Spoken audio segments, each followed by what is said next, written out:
كما يمسكم خبركم تخططلتين لومي سوني 10 سنة ساعة 9 مشاز تدالوا هاجراون زيناتات حيصل لكم قريبا زلوا بيتروس منقص أرست زينة أما حدار زواج شباركة أب مدنفع نقداوي كرمتاو حرشان مع اللامريتن ذات كورة ركب أب جول جاكايدو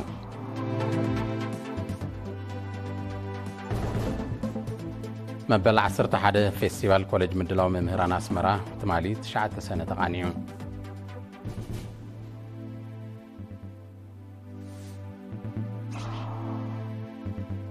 أب زوبا عن سبا مدبات معك أب حامد ماين 89 ميتاويت كم تتقبرت حبيرون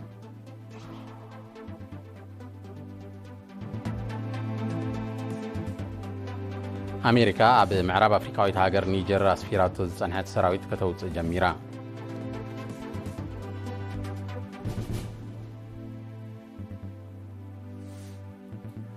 إسرائيل وشمت غازان التكايد زلا دبداب زخونن بقلتف دو كبل زقرب صاويتن حيلو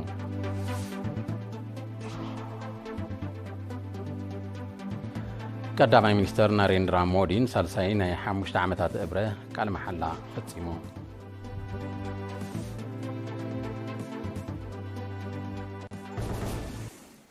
حرستوت مهرتم نمدنفع بزكايد وصعري أب محدران تتكامنت مريتن عتبات كوخنو أم حداري زباقاش باركا تصويعون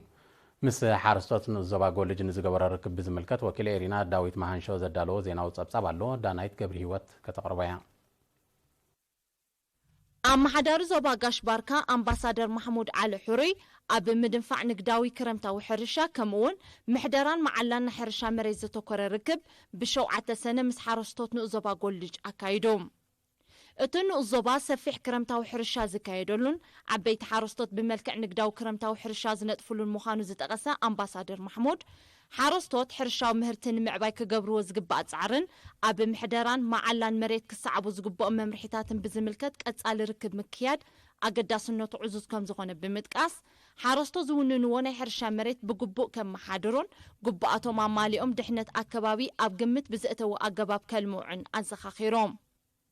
حرشا مهرتن مدنفع صفحات مريت نبينو وساني كم زي كون زتقسا أمباسادر محمود حرستوت أب كندي أب صفحات زحرس مريت راي أبتم أتوتاون زخعبتو ميلاتاتن أقباباتن محرس كتكرو كم أون زوننو مريت بقبو أم حاديرام أب زتفقدم معلات راي بموعل عينتن متأنن فريات نمعباي كسرحو أتحساسيبهم أم حدارن أزوبا قولج أتو دسي زميكيل بوغانو محداران تتأمنتن مريت لعلت انقاقن تقداسنتن كم زحتت بمتقاس أبقال حارستو زرق زي حقاوان النت مريت حرشان لعلمت انبرست أقرابن كوقد أزخاخيروم حرستو دما اتركب أب معلان تتأمنتن كرمتا وحرشا زتصنحو مرد أتا زعبن أب محدران مريت زتصنحو قدلتات نمقرام زحقزن مخانو كدفاء بملباو كونتات مقاهج أقول حتى كقبرلو كمون قرب مسارحتات حرشا كمالا زبر إيتوتات أقربام نتاريخ عمتاتا عينتاو تمرتن عبيت مويا ممهرنان زنصبارغ مرئيت الزحازة مبل 11 فيستيفال كوليج مدلو ممهران أسمرا ب9 سنة تقايدو إزي بلوص ممهرن بلوصات تكات ولدتات يفري بزبل تيما بملكع وددر استودبا عمتاو فيستيفال تمرتاوي سبورتاوي بحلاون سنة طبباون مدبات كمون مرئيت موياون أكاديميون نتفتات زحاق فنيرو جزياو الدين كوليج مدلاو ممهران أسمرا دكتور يوناس مسفن أبزا سمعو قال قوني سرع تمرتي زكايد توساقي نتفتات معبال ممهرانن تمهرون أقداس سلزغونا عبيا قلبو كنزوهابو بمتكاس نودبتن تساتفتن مسقان أغريبون وكيل حمامة أبتي كوليج من سيابرها اللي أصفاو بقديو علامة بدرجة كوليج زكايد فستيفال بزيكاتي أبي مونغو تمهرون كفلتات زكايد قدس ناي وددر منفس من لوات تمكرو وتاو متصللاو كومون نفتاشن من اللاين مياو عقم من سيات كمزات تغال الحبيرون أبي معكلاي بيت صحفة حمامة حلافي تمكتا للزواتات من السيهيلن أمين بقدا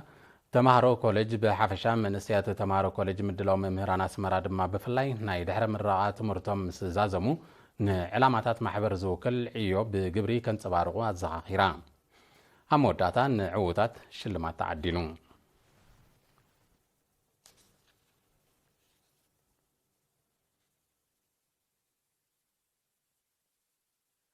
ኣብ ዞባ ዓንሰባ መደባት ምዕቃብ ሓመድን ማይን ናወሰኸን ናሰፍሐን ክመጽእ ከም ጸንሐ እዩ ዝግለጽ ጎን እውን መስርሕን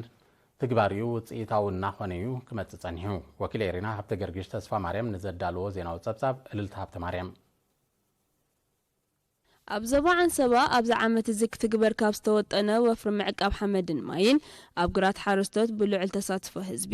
ህዝባዊ ሰራዊት ሞያውን ሕርሻን መሳርክቲ ኣካላትን ኣብ ቀዳማይ ፍርቂ ዓመት 89 ሚእታዊት ተተግቢሩ ኣብ ጨንፈር ሕርሻ ሓላፊ ምዕቃብ ሓመድን ማይን ልምዓት መስኖን ኣቶ ዞርኣይ ኖራብ ዝሃቡ መብርሂ ዝሓለፈ ዓመት 12580 ሄክታር ንምትግባር መደብ እኳ እንተነበረ ኪንኡ ብምኽር 16522 ሄክታር ከም እተዓመ ለማዓመት ክትግበር ካብ ዝተባህለ ኣስታት 20,000 ሄክታር ድማ ክሳብ ወርሒ ግንቦት ጥራይ 17851 ሄክታር ከም እተሸፈነ ኣፍሊጡ ኣብ 2024 ናይ ዓመት ሙሉእ መደብና 20,010 ሄክታር ክኾን ከሎ ብሓፈሻ ክሳብ ዝወርሒ 5 17,851 ተተግቢሩሎ 89 ሚእታዊ በፂሕና ኣለና ማለት እዩ ምዕቃብ ሓመድን ማይን ኣብ ሓደ እዋን ዛዚምካ ዝውዳን ትፈስለ ዘይኮነ ቀጻልን ዘይቋረጽን ምዃኑ ጠቒሱ ድማ ኣካል ምሕደራ ሓመድ ዝኾነ ምትእትታዊ ባህርያዊ ድኽዒ ብሰፊሑ ክስርሓሉ ምጽንሑን ብዝሓየለ ከም ዝቕጽልን ኣረድዩ ምዕቃብ ሓመድን ማይን ድኽዒት ከም ምሕደራ ሓመድ ንጥቀመሉ ከዓ ምትእትታዊ ባህርያዊ ድኽዒ ኮይኑ ብሰፊሕ ክስርሓሉ ጀሚሩ ስራሓሉ ኣሎ ኣብዚ ዝሓለፈ 3 ዓመታት ድማ ልዕሊ 3,000 ሜትር ኪብ ዝኸውን ኮምፖስት ተዳልዩ ኣጠሞ ውዒሉ ኣሎ ማለት እዩ ኣብ ዝሓለፈ 5 ዓመታት ትግባራ መደባት ምዕቃብ ሓመድን ማይን እናወስኸን እናሰፍሐን ብምኻዱ ክልክዕ ውጽኢት ይርከቦ ከም ዘሎ ዝሓበረ ኣቶ ዘርኣይ ኣብ 2018 ኣስታት 23 ሚእታዊ ዝነበረ ሸፈነ ኣብ 2023 ናብ 54 ሚእታዊት ኣብ 2024 ድማ ምምሕዳር ዞባ ብዝገበረሉ ፍሉይ ድፊት ናብ 89 ሚእታዊት ከም ዝዓበየ ኣብርሂዩ ኣቶ ዘርኣይ ኖራብ መወዳእታ እቲ ስራሕ ኣብ ዝሓለፈ ዓመታት ብውሕዳት ክኢላታት እናተኣለየ ይስራሕ ከም ዝነበረ ብምጥቃስ ኣብዚ ዓመት እዚ ግና ካብ ነፍሲ ወከፍ ዓድን ዝተዋጽኡ ኣስታት 500 ሓረስቶትን ክኢላታትን ግብራዊ ስልጠና ከም እተዋህበ ኣበርክቶም ኣብ ባይታ ድማ ኣድማዕ ኮይኑ ከም እተረኽበ ገሊጹ ግብራዊ ስልጠና ብላይን ሌቨል ወይ ከዓ ናይ ማይ ልክዕ ዝበሃል መሳርሒ ኣሎ ኮንቱር እንዳውፅአካ ማለት እዩ ብልክዕ መስመር ናይቲ ኮንቱር እንዳሃለዉ ንክሰርሑ ስልጠና ተዋሂቡ ካብዚኦም ደሰልጠናዮም ሓረስቶት 35 ደቂ ኣንስትዮ ዝርከቦም 416 መራሕቲ ጋንታታት ኣሰልጢና ከምኡውን ክኢላታት እውን ምስኦም እንዳተኸታተሉ ክሰርሑ ስለ ዘለዎም ካብ 8 ደቂ ኣንስትዮ ዝርከቦም 73 ክኢላታት ሰልጢኖም ኣብ ዞባ ጋሽ ባርካ ብምውሃድ ሃማደን እዚ ምዕራብን 4 ወርሒ ኣብ ዝተወደበ ሞያዊ ስልጠና ዝተሳተፋ 58 ኣባላት ሓይልታት ምክልኻል እዚ ምዕራብ ብ7 ሰነ ኣብ ባሮንቱ ተመሪቐን እዚ ካብ ዝተፈላለየ ኣሃዱታት ንዝተዋፅኣ ደቂ ኣንስትዮ ኣብ ማእከል ሞያን ስልጠናን ሃማደ ዞባ ጋሽ ባርካ ዝተዋሃበ ስልጠና ኮምፒተር ቴክኖሎጂ ሴክሬታርያል ሳይንስን ጽገና ኮምፒተርን ከም ዘጠቓልል ካብ ኣሰልጠንቲ መምህር ዳንኤል መኮንን ሓቢሩ ዳግማይ ናይ ትምህርትን ስልጠናን ዕድል ምርካብን ዝተሰምዐን ሓጎስ ዝገለጸት ወኪል ተመረቕቲ ጎኒ ዝነጥፋሉ ዘለዋ ሃገራዊ ዕማም ብዘቐሰምኦ ሞያ ነብሰን ንምምዕባል ከም ዝሰርሓ ኣረጋጊጻ ፕሬዚደንት ሃማደ ወይዘሮ ተኻ ተስፋ ሚካኤል ቦገና ደቂ ኣንስትዮ ኣብ ኩሉ ዓውድታት ልምዓትን ምክልኻል ሃገርን ዝፃወተኦ ዘለዋ ቀላሲ ተራ ካብ ቀዳሞት ሓርበኛታት ዝተወርሰ ዘኹርዕ ታሪክ ከም ዝኾነ ብምጥቃስ ንኣበርክቶአን ብሞያ ምድራዕ ኣፍራይነተን ዘደንፍዕ ስለ ዝኾነ ክድፋኣሉ ኣተሓሳሲባ على قصتاف از معراب بريغادير جنرال صحي مكونن بوغنو از معراب مس حماده توحيدو مويا زقسمالو عدل مفتارو مريا نايتي اب لعلي دكا انستي زلو امنت كم زخونه بمنصار ازين خالاي غيزي تواب سلطنا اقداسنتو اب ግምታትዩ ዝቕጽለሉ ባይታ ክፍጠር ምዃኑ ገሊጹ ኣሞዳታ ንሰልጠንትን መምህራንን ወረቐት ምስክርን መተባብዕን ተዓዲሉ ኣቅዲሙ ኣብ ተመሳሳሊ ሞያዊ ስልጠና ዝተሳተፈ 59 ደቂ ኣንስትዮ ኣባላት እዚ ምዕራብ بكل تطري كل 2024 كم تمرقة يذكر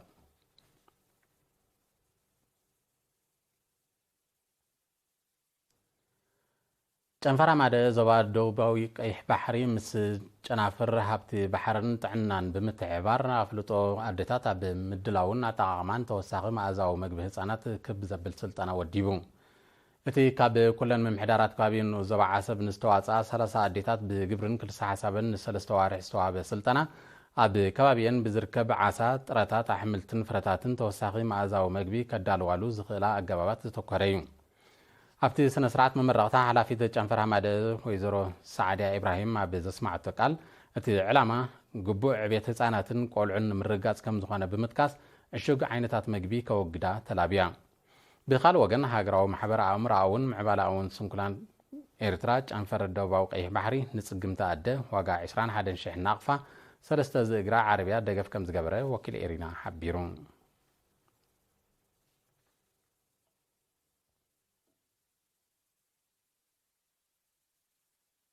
ኣብ ዞባ ዓንሰባን ዞባ ሃበሮ ሰፊሕን ኣድማዕን ወፈራታት ልምዓት ይሰላሰል ከም ዘሎ ሓላፊ ቤት ጽሕፈት ሕርሻ ኣቶ ኣድም መሐመድ ገሊጹ እቲ ብቐንዱ ኣብ ምዕቃብ ማይን ሓመድን ዘተኮረ ብዕዙዝ ተሳትፎ ህዝቢ ኣብ ምምሕዳራት ከባቢ መዝረት ኣፍዓዩን ሃበሮ ጻዕዳ ሃበሮ ጸሊም ገለት ቃርዖበል ፍልፍለን ዓሪታይን ዝካየድ ዘሎ ወፈራታት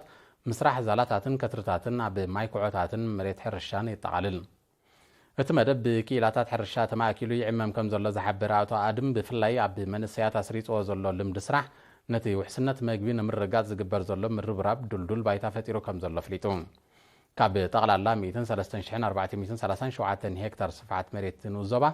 4500 ሄክታር ዝሕረስ 97 ሄክታር ድማ ብኣሕምልትን ፍረታትን ዝለምዕ እዩ ኣቶ ኣድማ ብመወዳእታ ብሰንኪ ምዝባዕ ዝናብ ኣብ ንዞባ ሃበሮ እቶታን ቆልቂሉ ምጽንሑ ብምሕባር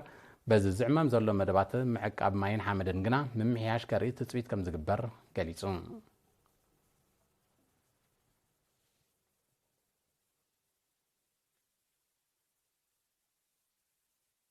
ዝኸበርኩም ተኸታተልቲ ዝስዕብ ኣህጉራዊ ዜናታት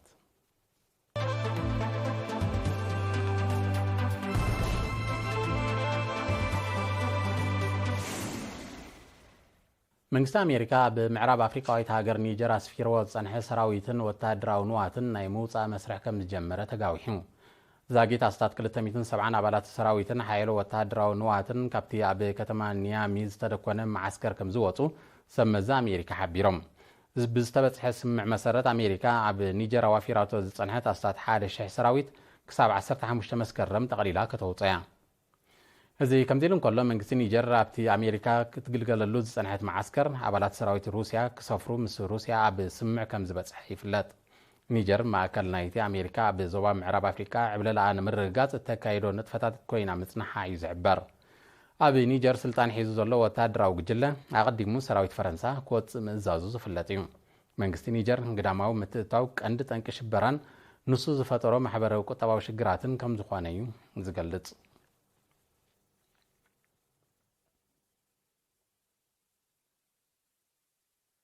ሓያሎ ሃገራት ከምኡውን ኣህጉራውያንን ዞባውያንን ውድባትን እስራኤል ኣብ ወሽመጥ ቃዛን እተካይዶ ዘላ ቀጻሊ ደብዳብ ብምኹናን ብቕልጡፍ ደው ክብል ዝገብሮ ጻውዒት ኣሕይሎሞ እዚ ኩነኔን ጻውዒትን ዘቕርብ ዘሎ ሰራዊት እስራኤል ብ8 ሰነ ኣብ ኑሳሬት ማእከላዊ ቃዛ ብዘካየዶ ብኣጋር ሰራዊት ዝተሰነየ ደብዳብ ብውሕዱ 274 ፍልስጤማውያን ከም ተቐትሉ ድሕሪ ምቁልሕ እዩ በቲ መጥቃዕቲ ኣስታት 700 ከም ዝቐሰሉ ዝሓበሩ ሰመዚ ጥዕና ቃዛ ቁጥሪ ምዉታት ክዛይድ ከም ዝኽእል ብምእማት መብዛሕትኦም ግዳያት ቆልዑን ደቂ ኣንስትዮን ከም ዝኾኑ ገሊፆም እቲ ስርሒት 4 ጅሆታት ነፃ ንምውፃእ ከም ተካየደ ዝገለጸ መንግስቲ እስራኤል ንጅግንነት ሰራዊቱ ሞጊሱ ውድብ ሕብራት ሃገራትን ማሕበር ሃገራት ዓረብን መንግስታት ቱርኪ ዮርዳኖስ ግብፅን ኢራንን ከምኡውን ጸሓፊ ጉዳያት ወፃኢ ኤውሮጳዊ ሕብረት እቲ ስጉምቲ መቐጸልታ ናይቲ እስራኤል ተካይዶ ዘላ ኣልማሚ ደብዳብ ከም ዝኾነ ብምግላጽ ኮኒኖሞ ፕሬዚደንት ኣሜሪካ ጆ ባይደን እቲ ስርዒት ንዘውረዶ ሞት በርጌስ ፍልስጤማውያን ከይጠቐሰ ንምውፃእ ናይቶም ጅሆታት ምምጓሱ መራያ ናይቲ ኣሜሪካ ኣብቲ ግጭት እትፃወተ ዘላ ኣዕናዊ ተራ ከም ዝኾነ ምስቲ ዞባ ቅርበት ዘሎም ተንተን ተሓቢሮም ዛጊት ብደብዳብ እስራኤል ኣብ ቃዛ ናይ ዝተቐትሉ ፍልስጤማውያን ቁጥሪ ልዕሊ 37,000 ናይ ዝቆሰሉ ድማ 84,500 በፂሕሎ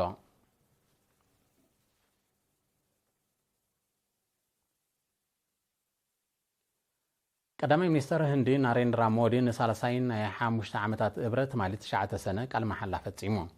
ኣብቲ ዕለት ቀዳማይ ሚኒስተር ሞዲ ዝመዘዞም 72 ሚኒስተራት እውን ቃል መሓላ ፈጺሞም ቀዳማይ ሚኒስተር ናሬንድራ ሞዲ ዝመርሖ ሰልፊ ባህራቲያ ጃናታ ማለት BJP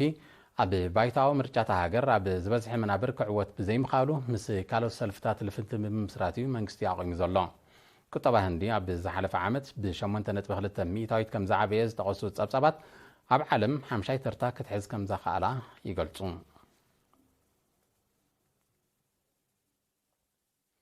ሩስያን ህዝባዊት ሪፓብሊክ ቻይናን ኩሉ መዳያዊ ዝምድና ንምድንፋዕ ናይ ዝኸተሞ ስምምዓት ትግባር ንምቅልጣፍ ይሰርሓ ከም ዘለዎ ኣፍሊጠን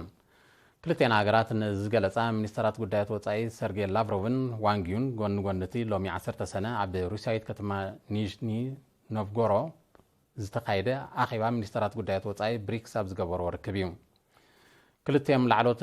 ዲፕሎማስኛታት ኣብ ርክቦም ገስጋስ ትግባር ናይቲ ኣቐዲሙ ዝተበጽሐ ቁጠባውን ዲፕሎማስያውን ስምምዓት ብምግምጋም ንምቅልጣፉ ክውሰድ ኣብ ዘሎ ስጉምትታት ዘትዮም ፕሬዚደንት ሩስያ ቭላድሚር ፑቲን ብ7 ሰነ ኣብ ከተማ ሴንት ፒተርስበርግ ኣብ ዝተቓልዐ ኣህጉራዊ ቁጠባዊ ዋዕላ ኣብ ዘስምዕ መደረ ሃገሩ ምስ ኣባል ሃገራት ብሪክስ ኣብ ተካይዶ ንግዳዊ ልውውጥ ተጠቃምነት ዘቤታዊ ባጤራ ንምዕባይ ትሰርሕ ከም ዘላ ገሊጹ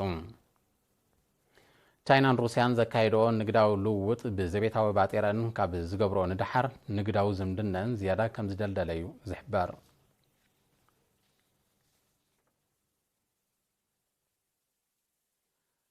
ናይ መወዳእታ ዜና ኣብ ምዕራባዊ ብራዚል ኣብ ዝርከብ ትሮፒካዊ ጫካታት ተኸሲቱ ዘሎ ባርዕ መሮር ናብ ሰፊሕ ከባቢ ብምልሓሙ መጠን ዘውርዶ ከባቢያዊ ክሳራታት ከም ዝዛየደ ተሓቢሩ ኣብዚ ብፓናታል ኣብ ዝፅዋዕ ብደረጃ ዓለም ብግፍዑ ኣብ ቀዳማይ ደረጃ ዝስራዕ ጫካ ዘጋጠመ ባርዕ ኣብቲ ከባቢ ካብ ዝሓለፈ ዓመት ዝናብ ስለ ዘይወቕዐ ሳዕቢናቱ ከም ዝበኣሰ ጸብጻባት የረዱ ብደገፍ ሳተላይት ዝተገብረ መጽናዕቲ ኣብዚ ዓመት እዚ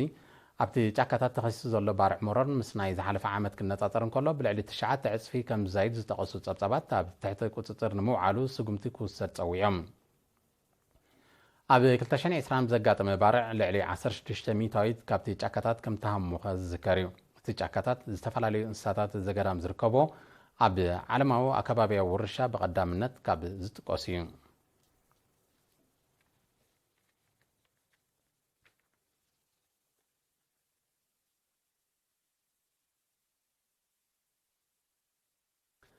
ዝኸበርኩም ተኸታተልቲ ዜና ንምፍጻም ኣርስታቱ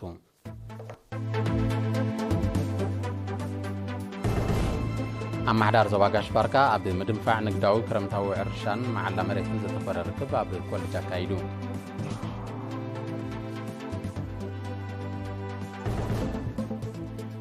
መበል 11 ፌስቲቫል ኮሌጅ ምድላው መምህራን ኣስመራ ትማሊ 9 ሰነ ተቓኒዩ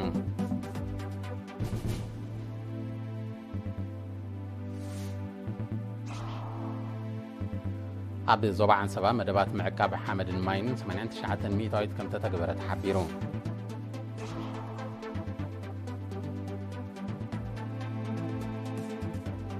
ኣሜሪካ ኣብ ምዕራብ ኣፍሪካዊት ሃገር ኒጀር ኣስፊራቶ ዝጸንሐት ሰራዊት ከተውፅእ ጀሚራ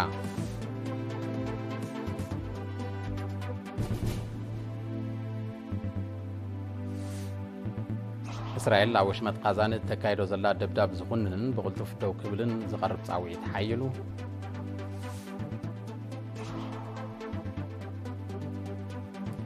ቀዳማይ ሚኒስተር ናሬንድራ ሞዲን ሳልሳይ ናይ 5 ዓመታት እብረ ቃል መሓላ ፈጺሙ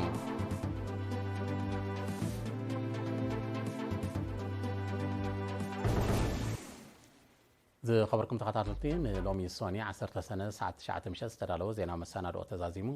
ሰላም